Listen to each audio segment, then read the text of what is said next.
January 1922. Walter Rathenau, Germany's Minister of Foreign Affairs, a Jew, is assassinated in Berlin by Hermann Fischer and an accomplice. At trial, they declare that Rathenau had to be killed because he was one of the Elders of Zion. But who are the Elders of Zion?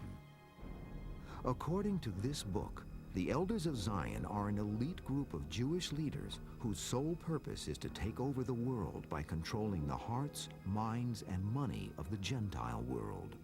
And the book purports to quote directly from this invented group of Jewish leaders. Throughout all Europe and in other continents also, we must create riots, discord, and hostility, but we must use great cunning so the non-Jews will accept us as their benefactors and the saviors of the human race.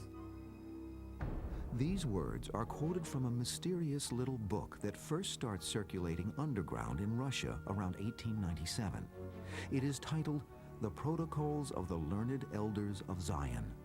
Its author and origin are unknown to this day.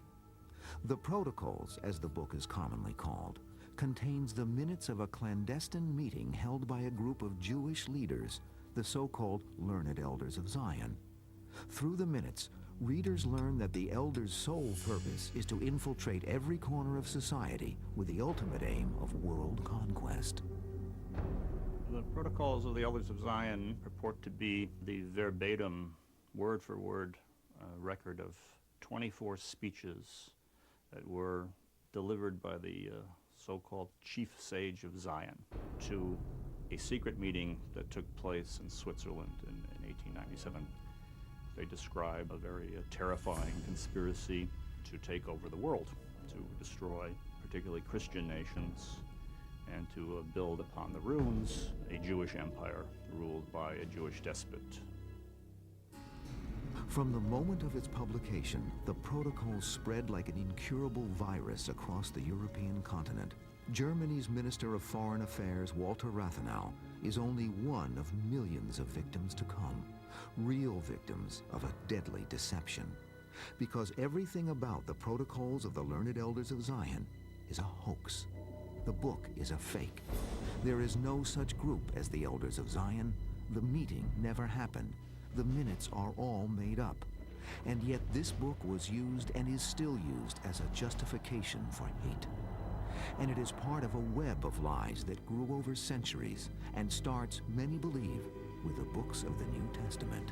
One is the Gospel of John, where he puts in the mouth of Jesus the following sentence. Jesus speaking to the Jews, says, "Those who claim they are Jews, I tell them you are not. Your father is the devil, and you fulfill his wishes on earth." Very simple here. Your father is the devil, and you fulfill his wishes on earth. Not thinking that if he says the father of the Jews is the devil, the father of Christ also would be the devil. Then, in medieval times, the demonization of the Jews has reached a fever pitch. But it wasn't until 1797 that what was essentially a religious prejudice turned into a political one. It happened through the writings of a French cleric, Abbé Barruel, during a period of paranoia and social chaos following the French Revolution. Barruel blames the Jews for all of France's ills. It is the desire of that terrible and formidable sect to overthrow all thrones, all altars, annihilate all property, efface all law, and end by dissolving all society. Barruel's theme of a secret Jewish plot to conquer the world quickly becomes a staple in late 18th century European literature. Conspiracy theories are popular, and the Jews are an easy target. If there hadn't been a vast anti-Semitic literature that preceded the Protocols, they would have meant nothing.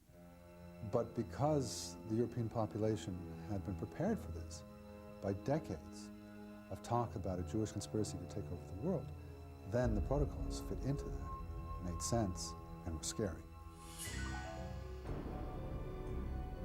By the mid-19th century, the idea of a worldwide Jewish conspiracy is well established. In 1868, Hermann Goethe writes Biarritz, an anti-Semitic novel under the more respectable pen name of Sir John Redcliffe. Biarritz is especially significant because of one scene in which Jewish leaders conduct a secret meeting in a Prague cemetery. 30 years later, that same exact setting appears in a new document, the Protocols of the Learned Elders of Zion. But this time, it's not said to be fiction. It's purported to be true. The protocols had a particular impact because they were alleged to be a first-hand document. There was not a report about something, it was the actual something itself. And because it was understood to be this first-hand report, it had far more of an impact than would otherwise have been the case. The protocols look like and contain the same kind of language found in real meeting minutes at the turn of the century. They outline in a seemingly businesslike manner the 24 steps to Jewish world domination. Even document experts who analyze the protocols when they first come out are fooled into believing the manuscript is real. We shall soon begin to establish huge monopolies, reservoirs of colossal riches upon which even the large fortunes of non-Jews will depend to such an extent that they will go down on the day after the political revolution. It was phenomenal. It turned people's heads. There's report after report of people saying, I didn't know that this sort of thing was taking place. It was very powerful. In addition to its authentic look, the Protocols also pretends to name names, and some of the names in the document are those of real Jewish leaders. Theodor Herzl is listed as the chief sage of the Elders of Zion. This was a particularly clever deception because the same year that the Protocols were released, the real Theodor Herzl was in Basel, Switzerland, leading the First World Jewish Congress. He is the chief sage, which would make sense, of course, since the protocols are supposedly were delivered at the Basel Congress, the first Zionist Congress. The document is so powerful, in fact, that although the Protocols has been proven to be a hoax on at least 10 different occasions during its 100-year history, many people who read it still believe the document is real and the words in it are true. Who could create such a powerful deception? And why was the Protocols created in the first place? The answer is full of riddles and ambiguities that started with a simple desire to sway Tsar Nicholas II of Russia. When in St. Petersburg, Russia is ground zero for the Protocols of the Learned Elders of Zion. And to understand how and why the Protocols came to exist, you have to examine what is happening in Russia at the time the fake document is created in 1897. It is the eve of the Russian Revolution. It was an age of crisis. In times of crisis, people need some sort of explanation for what's going on. And that's, of course, one of the things about the Jewish world conspiracies, that nothing that's going on in the modern world cannot be explained by the sinister nature of what the Jews are up to. Within the government, Tsar Nicholas II is torn between two opposing factions. The liberal reformers want to establish a political dialogue with the Bolsheviks, the leaders of the burgeoning revolution. The conservative right is strongly opposed and begins a secret campaign to discredit the liberals. Since many of the Tsar's liberal ministers and their Bolshevik counterparts are Jews or have strong ties to Jewish business interests, creation of the Protocols provides a convenient yet imaginary reason to fear the left. It was never meant to be harmless. It always had a political purpose, and I think a destructive political purpose in almost every case. Perhaps at the origins, the very origins, it had nothing more to it than an attempt to influence the sort of minor personnel decisions of the Tsar, Nicholas II, the weak-willed Nicholas II.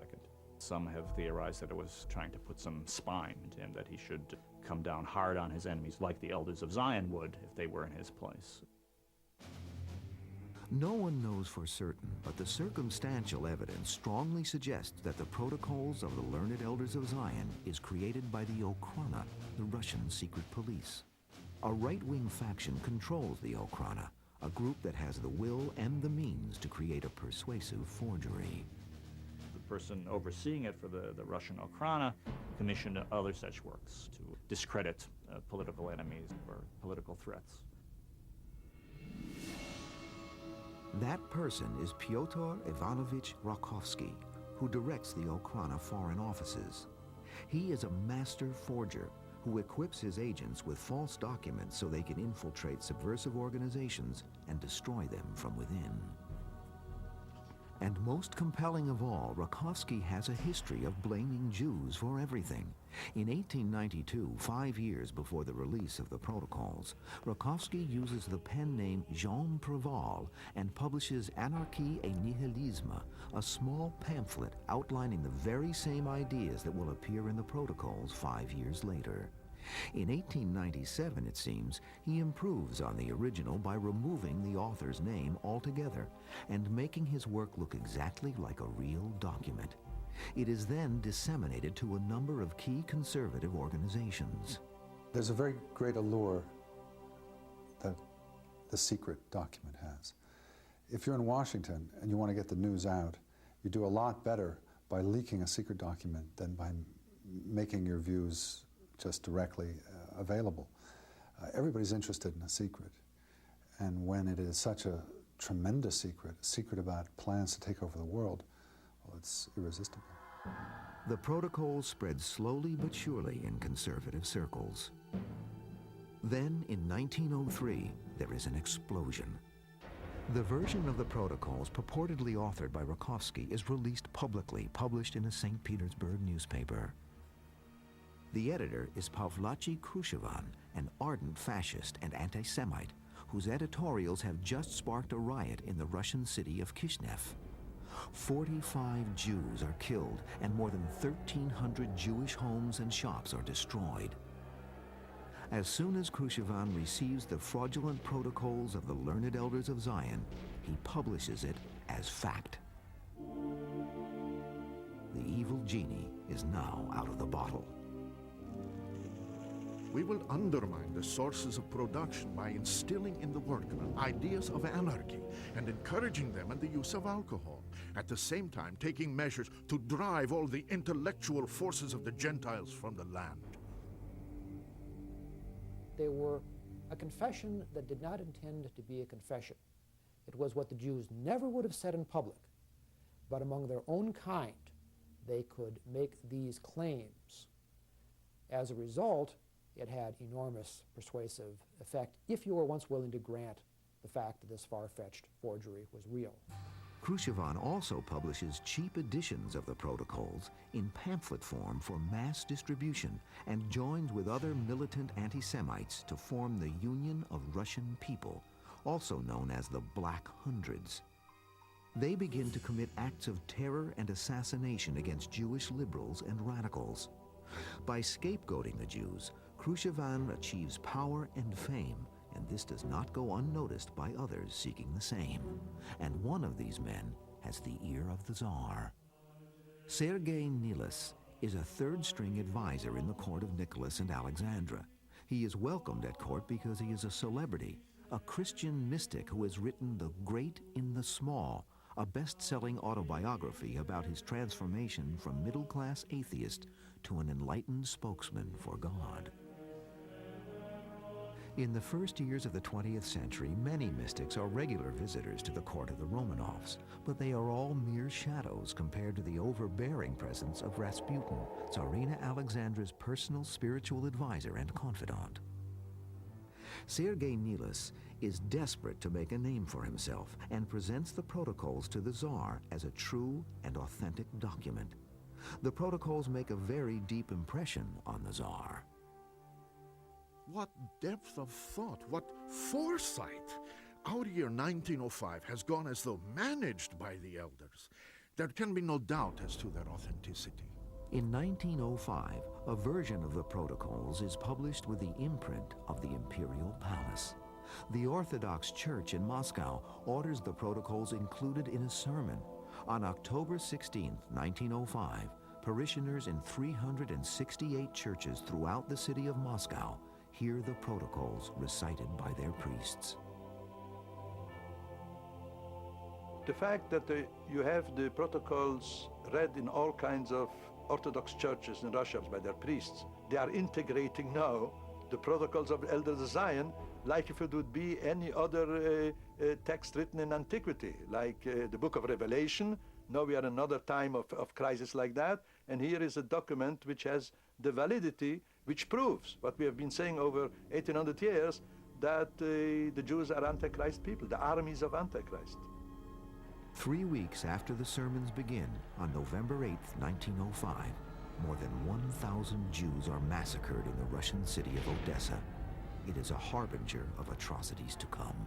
The reason I'm doing this is because of what I read here, and you have this coming.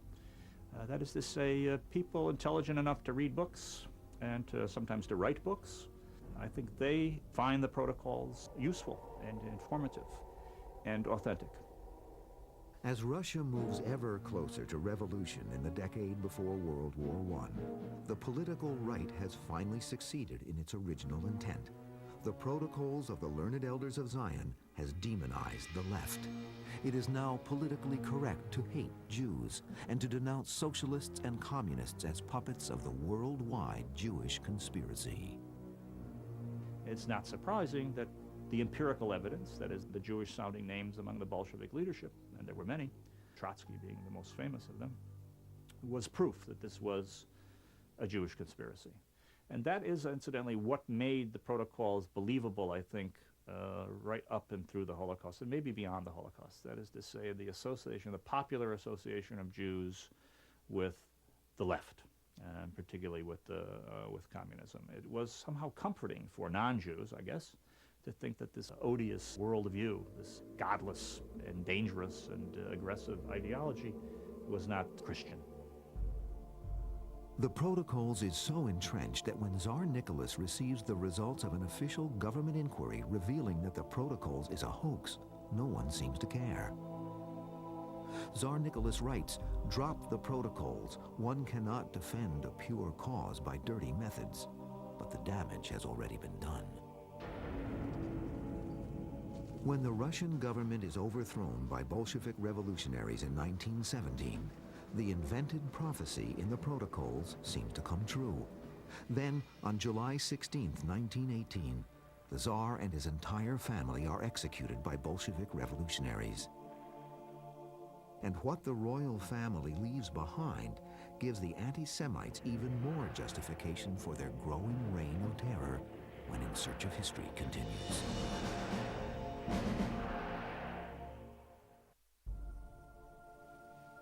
Immediately following the assassination of the Russian royal family in the summer of 1918, an officer arrives at the murder scene to conduct an investigation. Among the family's possessions, he claims to discover only 3 books: the Bible, War and Peace by Leo Tolstoy, and The Great in the Small by Sergei Nilis, the appendix of which includes the Protocols of the Elders of Zion.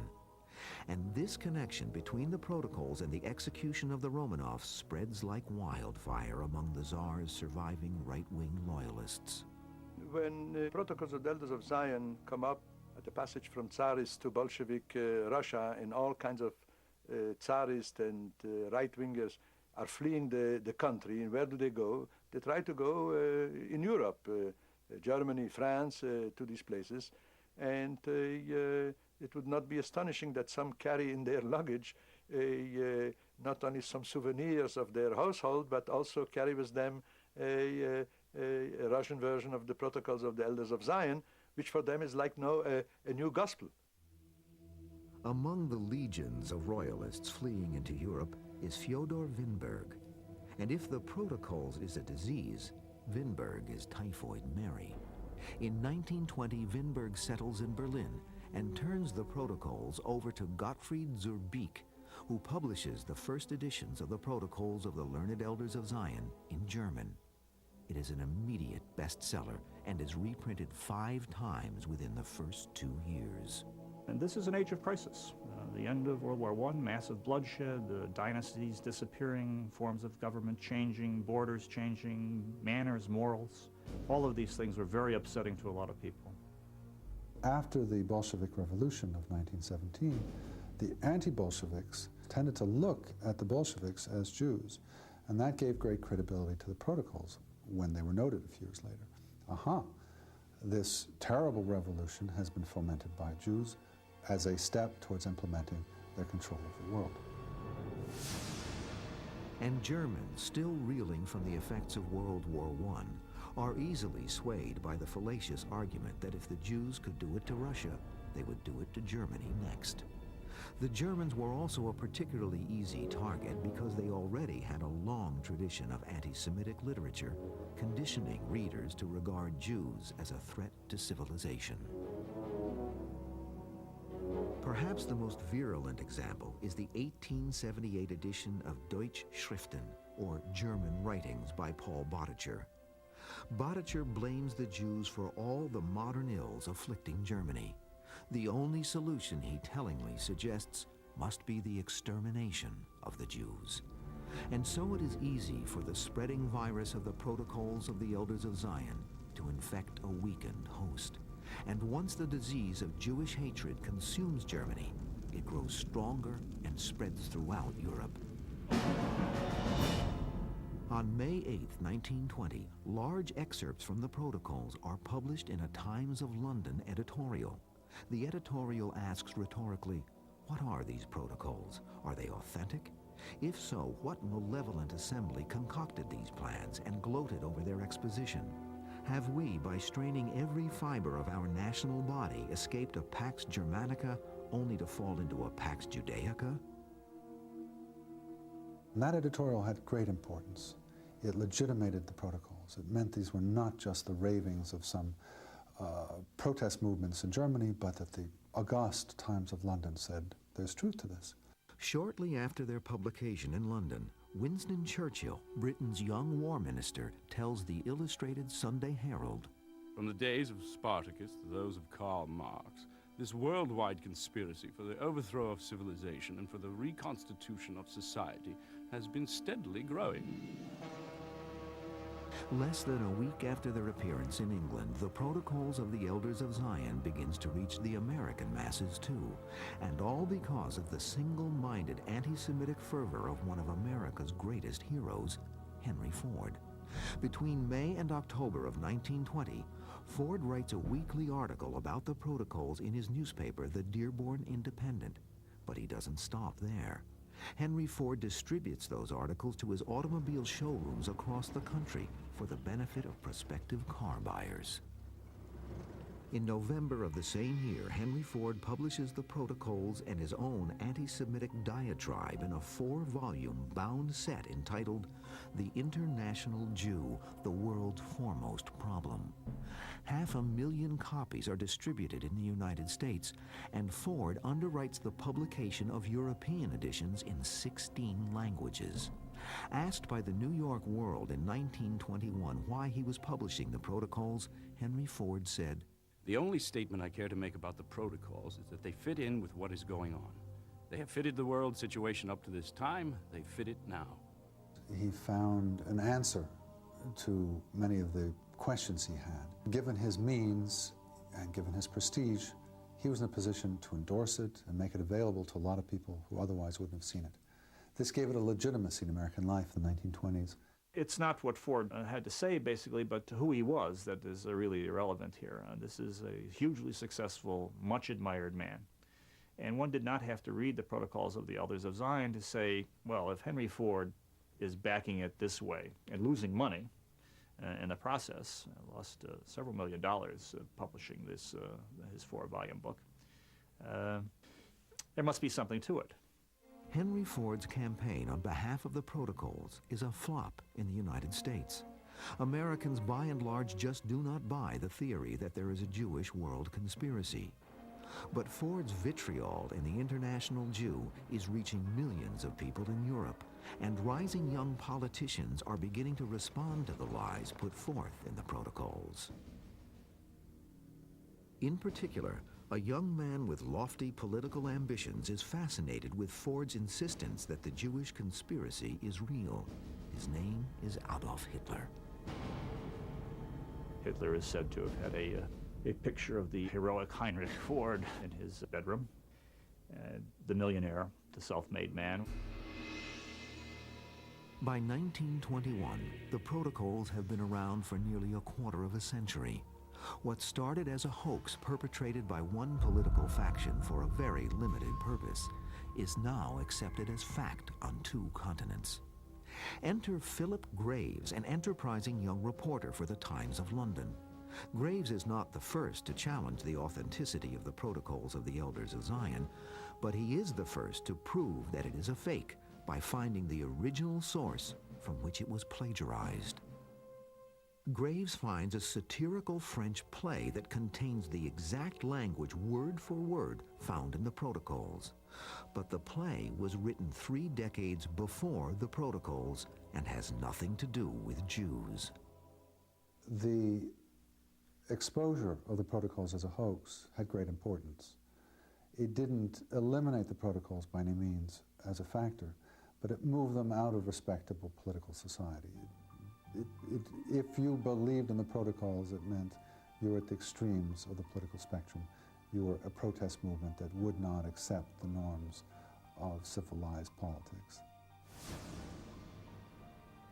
In England, Churchill recants immediately. In America, Ford does not. It takes 6 more years for the American Jewish Committee to receive Henry Ford's written apology for his inflammatory articles. But to the day he died, Ford maintained that while the Protocols were a fake, what they expose is true. In Germany, this idea is already making history. When the German people were trying to account for the loss in World War I, and they looked to the Protocols for an explanation. And through the 1920s, the tendency to blame Jews for whatever problem existed grew and grew and grew. And true believers are beginning to turn words into action and action into bloodshed. The seeds of genocide take root.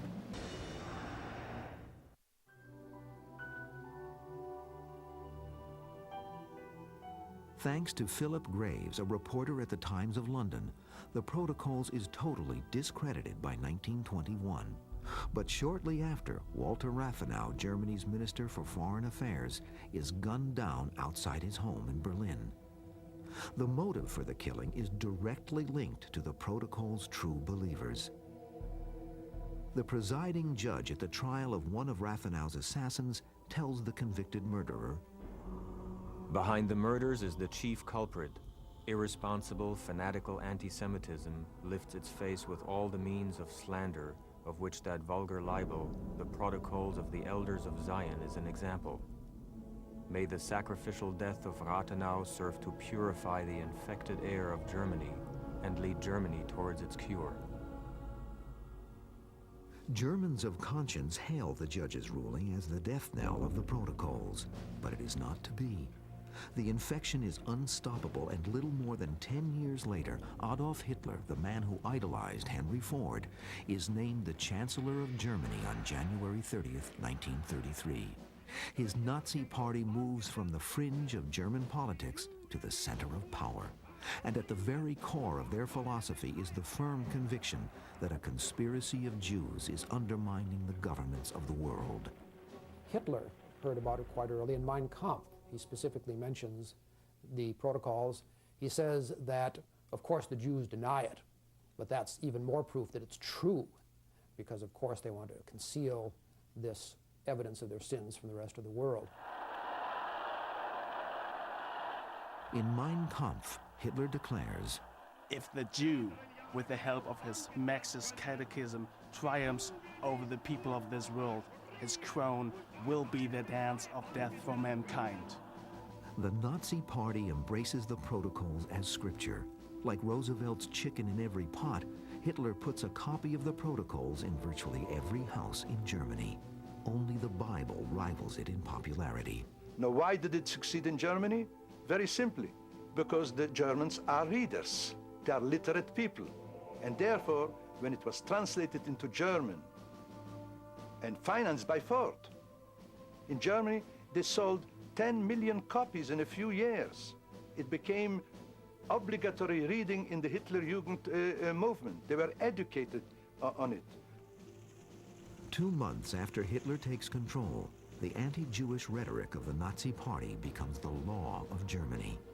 On April 1st, 1933, the Third Reich calls for a national boycott of Jewish-owned businesses.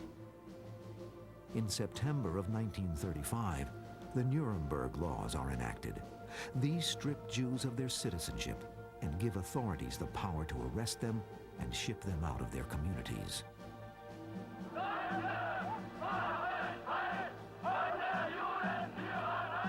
And the Protocols is used again and again as justification for such flagrant disregard for human rights. Among those most responsible for keeping the Protocols at the forefront is Julius Streicher, a notorious anti-Semite and a newspaper publisher. Julius Streicher was one of the most unpleasant Nazis. Even his fellow Nazi brethren didn't like him very much. But Streicher had one very strong thing in his favor. He was one of Hitler's few close buddies, if you will. He'd gained that by merging his own political party with Hitler's in 1922, which at that time almost doubled the size of the Nazi movement, and it earned Hitler's lifelong gratitude. Streicher publishes Der Stürmer, a popular right-wing political newspaper. Week in and week out, Der Stürmer's 500,000 readers are treated to hyperbolic articles about the world Jewish conspiracy. In October of 1938, 5 years into the Nazis' master plan, the rhetoric in Der Stürmer turns into a call to action.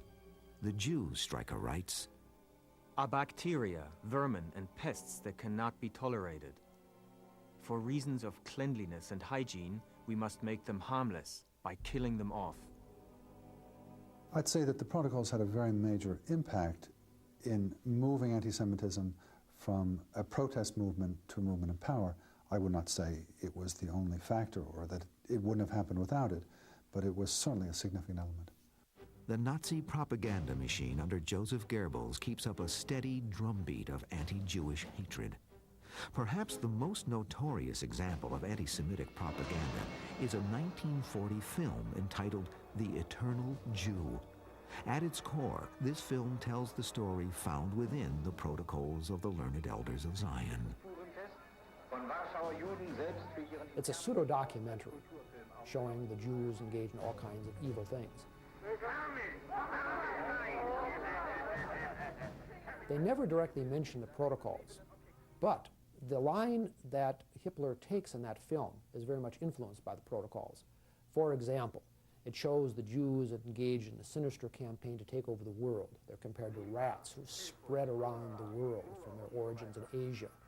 It also does a great deal with the Jews and their financial power. The Protocols suggest financially the Jews are going to control the world.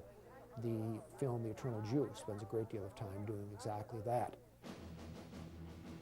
As Hitler's blitzkrieg advances across Europe, country after country falls to the Third Reich. By 1941, the vast majority of European Jews are under Nazi control. One of the darkest chapters in human history begins. One historian said that Germans knew enough to know they didn't want to know any more. But of course that means you know something, and you've got to have a reason for not wanting to know any more. The Protocols were one of those reasons. It was a warrant for closing one's eyes to what was going on. In October of 1943, Heinrich Himmler, the chief of Hitler's SS and an architect of the final solution, offers a sobering rationale for the Holocaust. We had the moral duty towards our people to exterminate the people who wanted to exterminate us. By the end of the war, more than 6 million Jews are dead. The horrific legacy of a fake document that infected the morality of the world. Were the Protocols the warrant for genocide?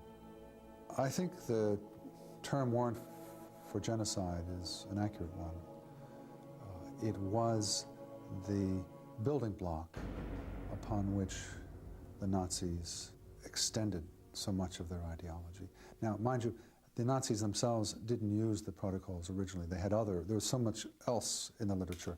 But when it came along and they became aware of it, they absorbed it and made good use of it. And it probably was, more than any other single document, the warrant, the justification for the Holocaust. With the Allied victory in Europe on May 8, 1945, America and the rest of the world sees for the first time what rampant anti-Semitism has done. The theory of a Jewish conspiracy to take control of the world has been circulating since before the birth of Christ. The notion that the Jewish world is like a snake slowly encircling and choking the life and freedom from its prey has been a significant part of the history of hate-mongering. And although one might believe that the Holocaust heightened the world's sensitivity to the dangers of hatred, this is not entirely the case. Like an incurable disease, the protocols have not gone away. Since the end of World War II, the protocols of the Learned Elders of Zion have reappeared in the United States and elsewhere around the world. Probably the two most prominent areas of the world, other than Europe and the United States, are Japan and the Middle East. The Middle East, of course, there is an experience with Jews, and particularly with the State of Israel. And the protocols are seen as a way of understanding Israel. The brother of Gamal Abdel Nasser, one of the leading figures of the Arab world, wrote the introduction and sponsored one of the editions of the protocol. So it's very high level, very prominent. It's available free. I myself picked up a copy in the French language in the Saudi Arabian embassy. They're just giving it away. New editions are published in Portuguese, Arabic, and Swedish. It is featured on many websites, and with the advent of the internet, the Protocols of the Elders of Zion is now more accessible than ever before. And despite the fact that the Protocols is a hoax, very few modern sources mention this fact. The perpetuation of the Jewish conspiracy myth is continued, and the Protocols continue to be cited as a genuine document, almost always to support an anti-Semitic agenda. In 1990, a controversy erupts in Los Angeles about the motives for the sale of the Protocols and other anti-Jewish writings at a city-sponsored book fair. LA City Councilman Zef Yaroslavsky protests the presence of these books at the fair. You've got purveyors of hate out there who will use this as a vehicle to perpetrate their own hateful philosophies. So as long as they're around, we have to counteract it through education, through teaching our kids, and just make it as common knowledge that it's a hoax as they are trying to make it common knowledge that the Jews are an international conspiracy trying to rip everybody off. Writing about the controversy in 1990, Nomo, the black student newspaper published on the UCLA campus, defends the sale of the Protocols by invoking the First Amendment. But it never refers to the Protocols as a hoax. The article states, "Many have tried to condemn the book and have it banned on the basis of anti-Semitism before, but to no avail. The fact remains that the Protocols have never been refuted." But the Protocols has been refuted again and again, and the UCLA reporter didn't need to look any farther than her own law library to find proof. This is a 1964 congressional report condemning the Protocols as a fabricated historic document. You can perpetrate all kinds of hoaxes and false nonsense about people if you don't know those people. As a student at UCLA, as an undergraduate, I met a young woman from Long Island who was a colleague of mine in school who said I was the first Jew she met, and she was surprised that I did not have horns. She actually said she looked at my head to see where my horns were. This is 1968. In fact, it has taken Russia, the birthplace of the Protocols, almost a century to condemn the document for what it is. In 1993, a Russian court rules that the Protocols are an anti-Semitic forgery. But even this historic proclamation is not enough to stop the hate. You're wondering about whether the Protocols could be stopped. The historical record says no. They keep on popping up everywhere. The oddest places, Japan, Kyrgyzstan, New Zealand, places that you don't think have a big so-called Jewish problem. A good example is the Norwegian resource page on the World Wide Web. As recently as 1998, this site is publishing the imaginary minutes of a second meeting of the Learned Elders of Zion, purportedly held on the centennial anniversary in 1997. These forged minutes are even more inflammatory than the original, ending with this quote, supposedly from one of the new elders. Finally, we will see the end of this white race. Impressionable white children will have their minds molded into agents of their own destruction. And again, nowhere is it stated that this is a work of fiction. The ability of the Protocols of the Elders of Zion to find believers around the world is a sharp reminder of the peril it still poses. Only by examining the historic roots of such infectious beliefs and exposing the monstrous falsehoods from which they spread can we stop hate with truth. This is why we go in search of history.